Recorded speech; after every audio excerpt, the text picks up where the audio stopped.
Hello friends, thanks for clicking and welcome to my channel. The definitions of common terms in stonework and brickwork are already given in the video on the stone masonry. The remaining definitions or technical terms pertaining specifically to the brickwork only are mentioned in this video. So, let's start. First technical term is stretcher. As shown in this image, stretcher is a brick laid with its length parallel to the face or front or direction of a wall. A course containing stretchers is called a stretcher course. In this image we can see these all courses contains stretchers. So, this is known as stretcher course. Second term is header. As shown in this image, header is a brick laid with its breadth or width parallel to the face or front or direction of a wall. The course containing headers is called a header course. In this image we can see these courses contains headers, so it is known as header course. Third term is arises. The edges formed by the intersection of plane surfaces of brick are called the arises. So, in this image we can see these are the edges formed by the intersection of plane surfaces of bricks. It is known as arises. These arises should be sharp, square and free from damage. Next term is bed. As shown in this image, the lower surface of the brick when laid flat is known as the bed.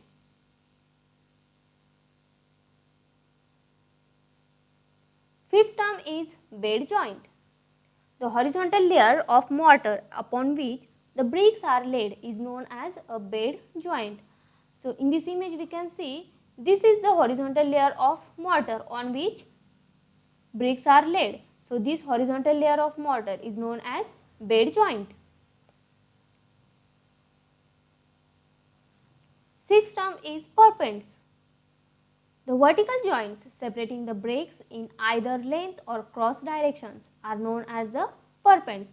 So, in this image we can see this is the perpends, which is the vertical joints separating the bricks in either length or cross directions.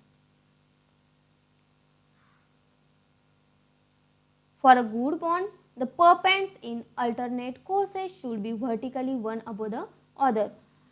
Suppose this is the first course, this is second course and this is the third course. Alternate courses means first course and third course are the alternate courses. So, for good bond, the perpends in alternate courses should be vertically one above the other as shown in this image. Seventh term is lap. The horizontal distance between the vertical joints in successive courses is termed as a lap. As shown in this image, this is one of the course and this is the another course. So, these are two successive courses. So, the horizontal distance between the vertical joints in successive courses is known as lap. So, this is the lap. For a good bond, lap should be 1/4 of the length of a good brick. Next term is closer. A piece of brick which is used to close up the bond at the end of brick courses is known as a closer. So, in this image we can see these are the closer which is used to close up the bond at the end of the brick courses.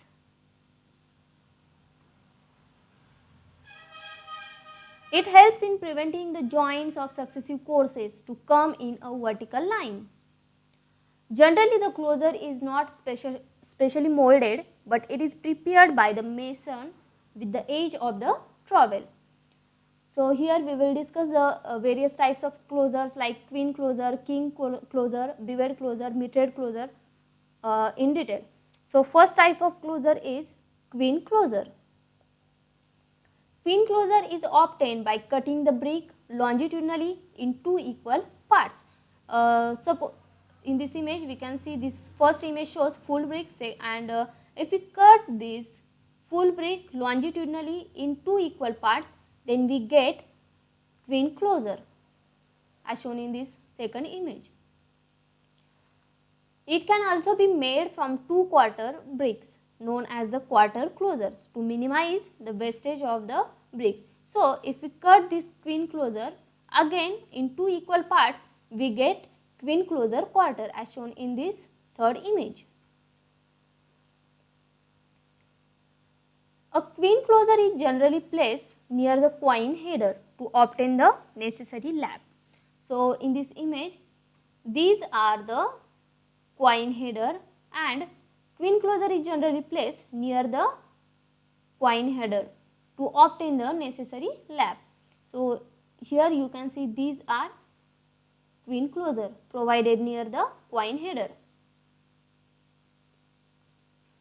Second type of closure is king closure. King closure is obtained by cutting a triangular portion of the brick as shown in this image. So, this triangular portion of the brick cut such that half a header and half a stretcher are obtained on the adjoining cut faces. A king closure is used near door and window opening to get satisfactory arrangement of the mortar joint. So, in this image you can see here there is provided king closure. Third type of closure is beveled closure. Beveled closure is obtained by cutting a triangular portion of half the width but of full length as shown in this image. Here we can see this is the half part of header and this is the full part of stretcher. We get beveled closure.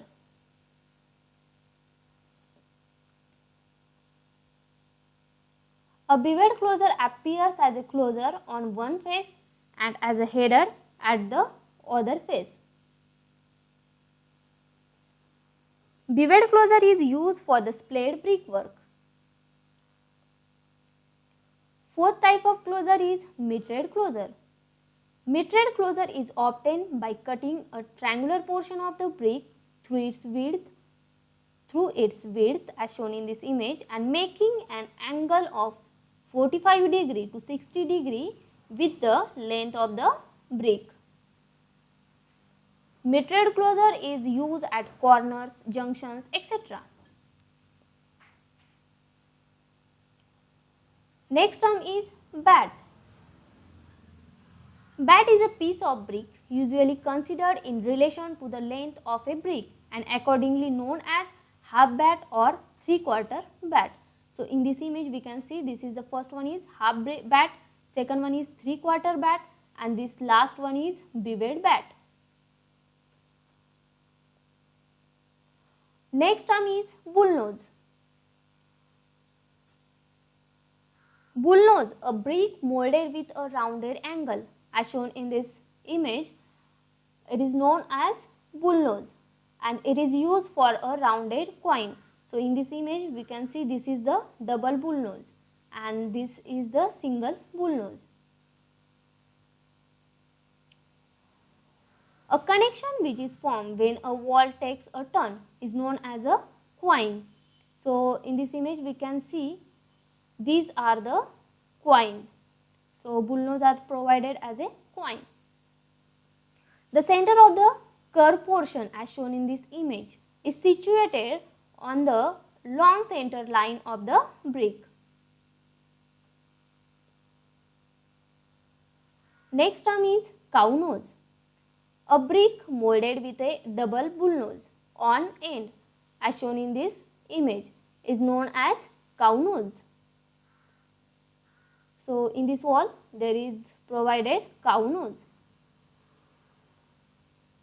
Next term is squint quoin. A brick which is cut or molded such that an angle other than a right angle is formed in plan as shown in this image is known as squint quoin. Next term is frog. A frog is a mark of depth about 10 mm to 20 mm which is placed on the face of a brick to form a key for holding the mortar. So this is the frog, and depth of this frog, it should be in between 10 to 20 mm. The wire cut bricks are not provided with frogs. A press brick as a rule has frogs on both the faces. A handmade brick has only one frog. So in this image, this first image shows the press bricks, and second image shows the handmade brick.